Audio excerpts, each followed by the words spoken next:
Descartes. Hay un octavo argumento basado en la conciencia universal, que prácticamente Descartes también me habla de esto, pero este está más definido en esta parte. Argumento de la conciencia universal.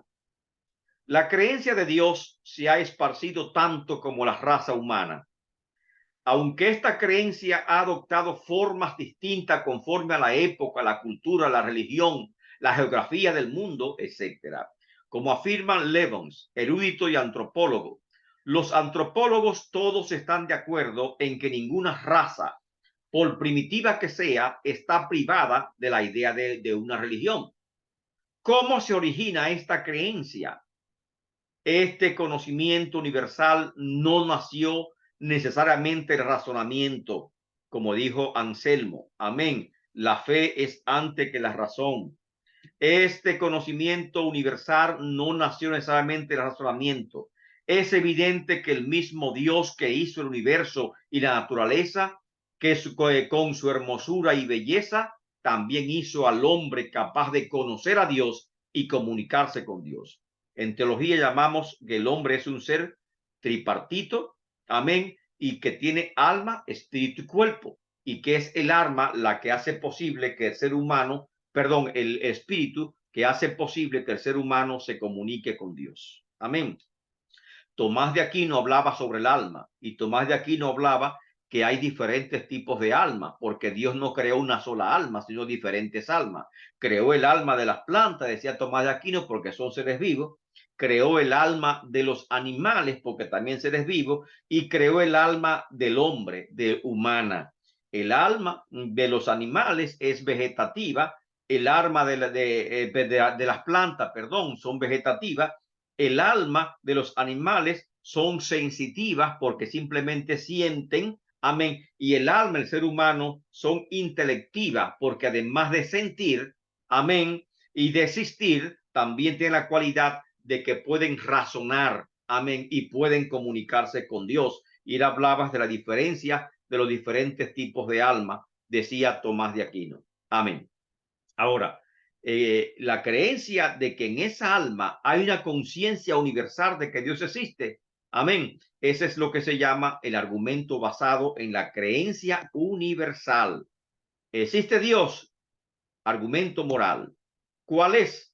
El hombre posee una naturaleza moral, una conciencia regulada por los conceptos del bien y del mal que es innegable. El gran filósofo alemán Immanuel Kant expresó, que ya lo vimos, dos cosas me llenan de asombro: los cielos tachonados de estrellas sobre mí y la ley moral dentro de mí. ¿De dónde viene esta conciencia moral? No vienen de la razón humana, sino que fue colocada en él por el mismo que diseñó el mundo y el universo con belleza y propósito. Un gran legislador, un juez justo que creó los conceptos del bien y del mal y los colocó en el hombre como una ley moral para que éste pueda tener un nivel de conducta superior al de los animales. Amén. Entonces, habla de los conceptos del bien y del mal, y actualmente ha surgido lo que se llama un relativismo moral. El relativismo se llama relativismo moral y también se llama subjetivismo moral. Dos conceptos peligrosos. Relativismo, la moral relativa. Amén. Subjetivismo, la moral es lo que tú creas que está bien o lo que está mal. Y la pregunta, ¿es la moral absoluta, está por encima de nosotros lo que está bien o está mal? ¿O nosotros determinamos lo que está bien o lo que está mal? Si es un asunto cultural, entonces estamos hablando que la moral es relativa, depende de cada cultura. Amén. Si es convencional, entonces cada cultura, también cada sociedad, cada época trazaría lo que es correcto e incorrecto. Y estamos hablando de una moral convencional. Y si es personal o subjetiva, la moral significa que lo que yo creo que está bien, y lo que yo creo que está mal, y nadie tiene que meterse en eso. Amén. Eso es un subjetivismo. Y actualmente nos estamos conduciendo por un subjetivismo moral y apoyado en la autopercepción, lo que creemos de nosotros mismos. Y lamentablemente, amén, estos tres conceptos de moral que han existido digamos, tres grandes escuelas de moral, niegan lo que es la moral absoluta que plantea las escrituras y que plantean los antropólogos, que existe una moral, amén, en cada ser humano. Relativismo cultural, convencionalismo y subjetivismo moral, que por eso es que existe, amén, lo que se llama el subjetivismo. Por eso es que existe lo de el aborto, por ejemplo, se discute el uso de las drogas, subjetivismo, el matrimonio homosexual que está permitido y todas esas cosas. Nada es nada según el subjetivismo moral, y lamentablemente esas escuelas de pensamiento se han ido calando en las iglesias, y tenemos que tener los ojos bien abiertos para cuando nos pidan explicación sobre estos patrones, amén, nosotros poder darle respuesta adecuadamente. La moral objetiva, que plantea: la moral comprende un sentido de la obligación y del deber que es universal, que trasciende a los individuos, la sociedad y el tiempo. La moral es además objetiva, tiene autoridad y está por encima de cualquier consideración o creencia. Todo ser humano está dotado de una intuición moral que le permite conocer por vía directa lo que está bien y lo que está mal. Se llama conciencia moral. ¿Por qué existe el mal? Que es uno de los temas que hablan. ¿Por qué existe Dios? Amén. Y que es un tema de apología. El más grande de los problemas morales consiste en explicar cómo un Dios soberano y omnipotente, que nada se escapa de su mano, un Dios absolutamente bueno, que es el bien por excelencia, pueda permitir que exista el mal. Para Agustín, el mal es un defecto del ser, debido a que el hombre es mutable e inferior y puede corromperse. Así que el mal para Agustín es esto. El mal es un desequilibrio, una desviación que se produce cuando falla el modo, especie y el orden que Dios ha establecido, del cual proviene a su vez el mal físico, planteaba Agustín. Agustín afirma que es preciso investigar cuál es la naturaleza del mal antes que preguntarnos de dónde viene el mal. O sea, primero pregúntese cuál es la naturaleza. Número uno, toda realidad es buena en la medida en lo que es en sí misma. Dos, los males naturales o físicos no son propiamente males, sino privaciones parciales. Una enfermedad es una privación parcial. O sea, esos males físicos no es en sí maldad. Amén. Propiamente dicho, sino privaciones, enfermedades, accidentes que puedan ocurrir. Número 13. El único mal verdadero es el mal moral, el cual es debido al libre albedrío. Los ángeles tienen libre albedrío, y por lo tanto, por ese libre albedrío, Satanás, amén, lamentablemente, se degradó a sí mismo, pecó, se corrompió porque tenía libre albedrío. El ser humano tiene libre albedrío, amén, y por lo tanto también se corrompió. Entonces, el problema residía en el libre albedrío. Dios no quería que los hombres y los ángeles le adoraran por obligación, como si fuesen robots. Quería una relación personal con nosotros. Amén. Bueno, parece que esa es la voluntad de Dios. Dios busca adoradores que le adoren en espíritu y en verdad. Amén. No que estemos sometidos a Él por obligación, como si Él fuese un dictador. Solo la gracia puede restituir el libre albedrío a la eficiencia para hacer el bien, para no elegir el mal. O sea, lamentablemente, Satanás se corrompió. Lamentablemente, el hombre se corrompió. Amén. Por eso es que él define, amén, que el mal es un desequilibrio, una desviación que se produce cuando falla el modo, especie y el orden que Dios ha establecido, del cual proviene a su vez el mal físico. El mal es debido a que el hombre es mutable, es inferior y puede corromperse, y por lo tanto el hombre se corrompió. Amén. Ahora, ¿cómo se puede corregir ese mal? Solo puede corregirse, restituirse al libre albedrío, la eficiencia, porque lamentablemente nuestro libre albedrío se corrompió, Esa eficiencia del libre albedrío para hacer el bien solo puede ser restituida por la gracia de Dios. Y para eso vino Cristo a morir por nosotros. Y se llama, amén, generación o regeneración, lo que es, amén, o nuevo nacimiento que también se llama. El mal en el mundo, que se habla mucho. Dios es perfecto, pero su creación es imperfecta. ¿Cómo un Dios cuyo ser es bondad y perfección puede crear algo imperfecto? Leibniz establece dos criterios para explicar la existencia del mal en el mundo. El criterio de la perfección absoluta: el mundo no es perfecto, pero no podía serlo, pues si fuera perfecto sería Dios.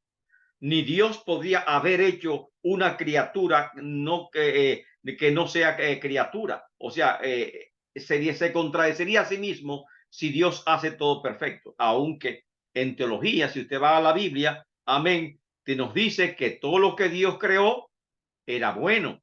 Lo dice el Génesis capítulo 1, verso 31. Amén. Entendemos por bueno algo perfecto. Amén. Leibniz nos dice, no, no era perfecto, porque solamente Dios es perfecto. En tal sentido tendría razón. No es perfecto porque también no es eterno y no es espiritual. El criterio lo mejor: Dios es perfección y bondad absoluta. Entre todos los mundos perfectos, Dios ha creado el mejor posible.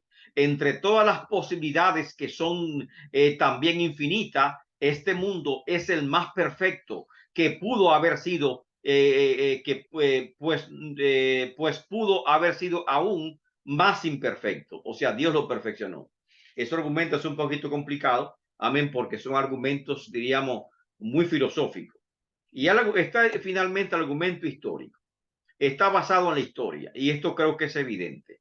Dice: la marcha de los acontecimientos en la historia mundial proporcionan prueba de que existe una fuerza que nos rige a todos y conduce la historia. La soberanía de Dios sobre los pueblos y su gobierno moral en el mundo se manifiestan en la historia de las naciones, tanto como en la experiencia humana. La Biblia nos ilustra de cómo Dios intervino en los asuntos del hombre, juzgando a los pueblos, a las naciones, levantando imperio y borrándolos de la faz de la tierra. En efecto, la historia del mundo, la caída y el surgimiento de las naciones, Babilonia, Roma, enuncian evidencias de la providencia rectora de Dios en la historia. Ahí tenemos, por ejemplo, Daniel, que es un claro mensaje, que Daniel es que afirma que Dios quita y pone reyes. Y mucho tiempo antelación, Daniel vio en visiones los imperios que Dios iba a levantar en el futuro, y específicamente esa visión de Daniel capítulo 2, Daniel capítulo 7, acerca de los imperios mundiales. Esa visión de Daniel, amén, se han cumplido a través de la historia, y nos dicen: realmente Dios interviene en la historia del ser humano, en el surgimiento de cada nación. Dios interviene, amén, y seguirá interviniendo de esta forma. Las 70 semanas de Daniel 9, 24 al 27, que dije exactamente, la divide en tres periodos. En 7 semanas se han reconstruido los muros de Jerusalén. Amén. Y luego en 69 semanas llegará el Mesías, que se cumple con el bautismo de Cristo en el río Jordán por Juan el Bautista. Y dice que luego hay un tiempo, un compás de espera, una pausa profética, y que falta una semana, que es la semana 70 de la profecía de Daniel, que se cumplirán con la gran tribulación. Amén. Qué perfección. Estas profecías, amén, que se van cumpliendo en la historia, me está indicando que Dios interviene en la historia y que hay un Señor detrás, amén, de la historia del ser humano, que no son coincidencias, amén, hay un propósito en ello. El libro sellado con 7 sellos, Apocalipsis, amén, todo esto, amén, me está dando evidencia de que efectivamente Dios rige la historia del ser humano. Amén. Uno se pregunta, Estados Unidos emprendió una guerra, esta guerra se llamó lo que son la guerra de los estados, amén, o una guerra civil que hubo en Estados Unidos. Se levantó el sur contra el norte contra el sur, y los estados comenzaron a pelear. El norte se llamó la Unión, amén, y en el sur se llamó la Federación, amén. El sur tenía como propósito la esclavitud, amén, y perseguía por esclavitud. Es en los tiempos que Abraham Lincoln fue electo como presidente norteamericano. Y el norte, lógicamente, no creía en el sistema de esclavitud. Y este concepto sobre si el hombre podía ser libre o no libre, si los esclavos por naturaleza nacían para ser esclavos, amén, causó lo que fue esta guerra entre los estados, amén. Llegó un momento que estaba tan, pues, se pensó que iba a terminar rápido, pero no fue así. Y llegó un momento que estaba tan equilibrada estas dos fuerzas, amén, que hasta la propia Inglaterra, amén, estaba pactando, amén, y estaba buscando alianza con los federales, amén, con la federación, o sea, con los estados del sur. Y suerte por un golpe de suerte, amén, lógicamente hubo una batalla en que el sur tuvo su general que huir de esa batalla y coincidencialmente por esa batalla las negociaciones con Inglaterra se echaron para atrás, amén, y luego Francia apoyó a los del norte y eso le dio la victoria a la Unión y se volvió a formar como una sola nación lo que es Estados Unidos. O sea, ¿por qué Dios no permitió que en ese momento se independizaran los estados del sur? ¿Qué efecto hubiese tenido en la historia si los estados del sur se hubiesen independizado y en vez de tener ahora los Estados Unidos de Norteamérica, tuviesen los Estados Unidos de América y los estados federales de Norteamérica? Amén, como era lo que se querían y que ellos pedían que simplemente se les permitiese esa libertad de ellos independizarse. ¿Qué hubiese pasado? Cuando surge Rusia, no hubiese nadie que le hubiese hecho frente a los conflictos mundiales que estaban provocando. En la política mundial, amén, Dios actuó permitiendo la formación de esta nación para que de una forma u otra pudiese influenciar positivamente en la política internacional. O sea, por eso decimos, amén, y además usted comienza a analizar científicamente los grandes descubrimientos científicos, médicos, han sido por error, por accidentes. Amén. ¿Qué accidentes son estos? O sea, Dios interviene. Amén. Y tenemos que aceptar que Dios está interviniendo en la historia del ser humano y los grandes avances científicos que el hombre ha tenido y que tendrá, se debe a la intervención de Dios. Amén. Él es que nos hace avanzar y nos hace prosperar. Dios le bendiga y Dios le guarde. Denme su parecer sobre estos puntos. ¿Cuál de los argumentos que hemos mencionado les resultó más atractivo? Yo creo que el último que usted trajo, maestro, acerca del mal, es un tema bastante amplio, interesante, complejo, que nos ayuda mucho a nosotros poder entender con relación al mismo. Yo tengo un pensamiento, una imagen que dice, el mal se origina cuando actuamos en contra de la voluntad de Dios. Correcto. Y es un tema bastante amplio, como le digo, y de mucha bendición y edificación el comprender. Amén. Amén. Déjeme, permítame en lo que estamos acá pasar lista. Amén.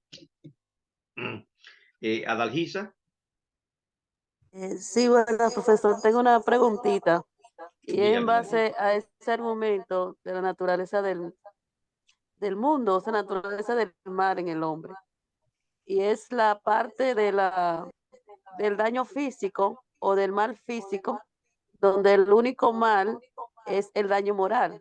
Correcto. Entonces, dentro de los físicos están lo que son esas catástrofes naturales, todo lo que le pasa a la tierra. Y Exactamente. ok. Esos son, Por eso dice, antes de preguntar de dónde viene el mal, primero dice, investiga, antes de preguntar por qué existe el mal, pregunta de dónde viene, para que lo podamos delimitar. Amén. Entonces, ¿a qué llamamos contingencias? ¿Qué son contingencias? Pregunto.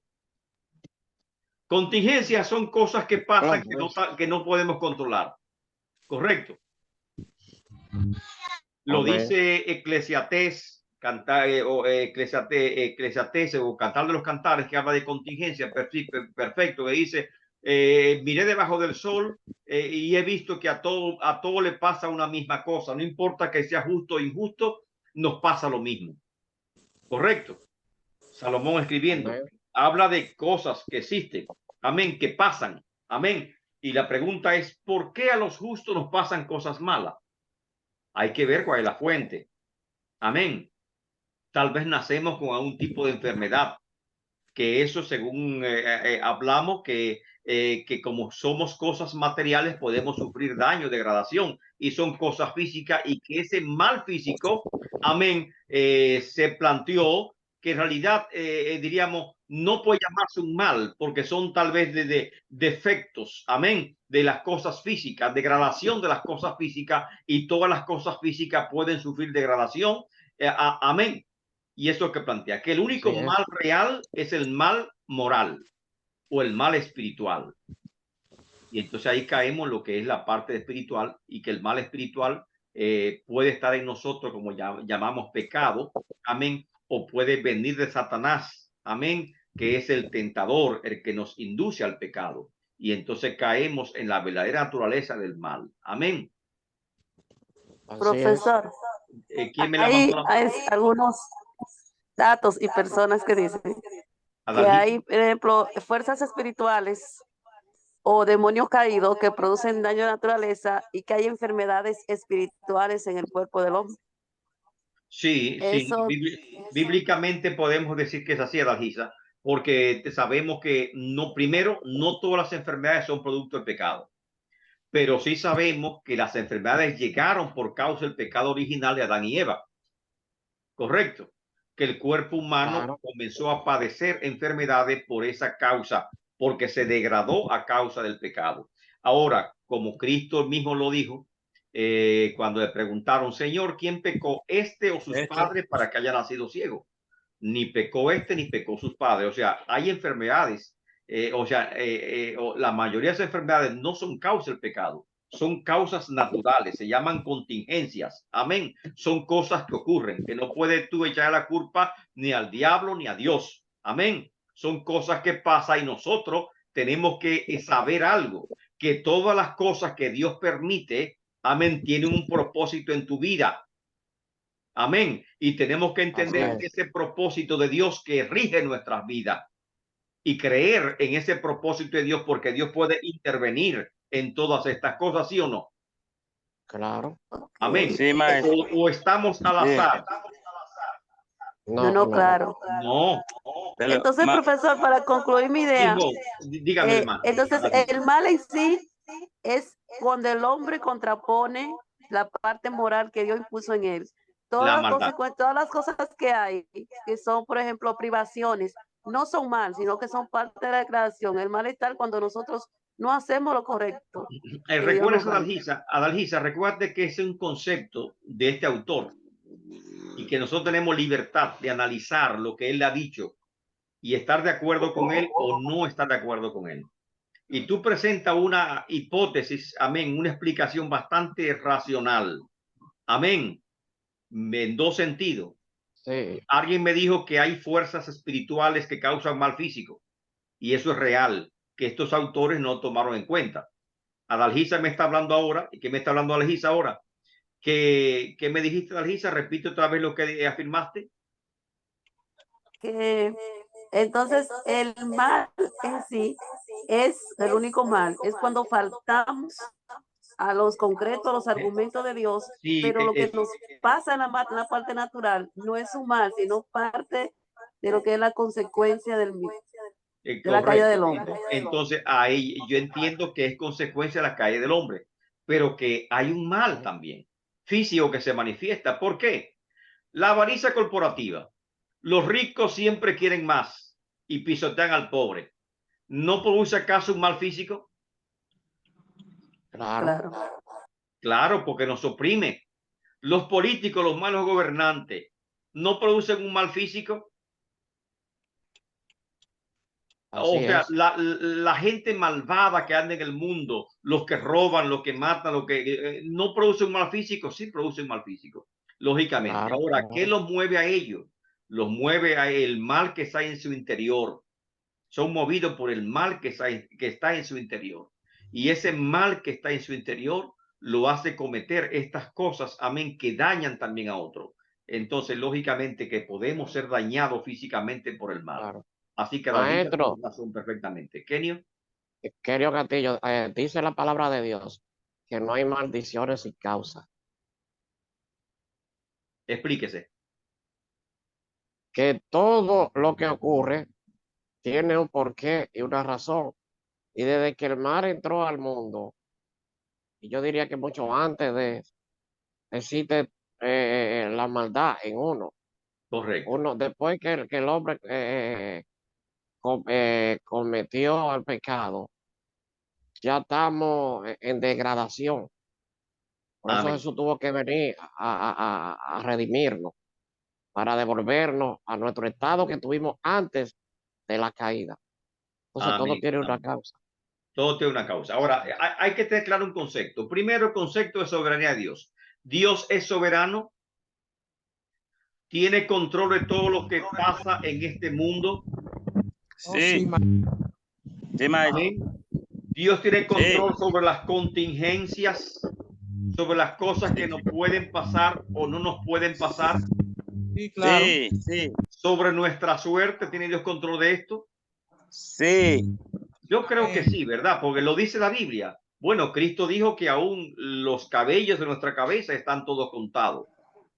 Alguien dijo una vez que la Biblia dice que no cae la hoja de un árbol sin que Dios lo permita. Y esa frase está en el libro Don Quijote de la Mancha y Y fue Don Quijote escrita de la por Mancha, Cervantes. Amén. sí, Pero es real. Yo creo que sí que es real. Amén. Creo en esa soberanía claro, absoluta de Dios y creo que Dios puede evitar que un desastre de cualquier naturaleza nos pueda afectar, como ocurrió, por ejemplo, en Egipto, ¿verdad? Y como ha ocurrido muchas veces, amén, que Dios nos libra de muerte, nos libra de accidente, porque evita que esos desastres acaben o terminen o nos causen un mal físico.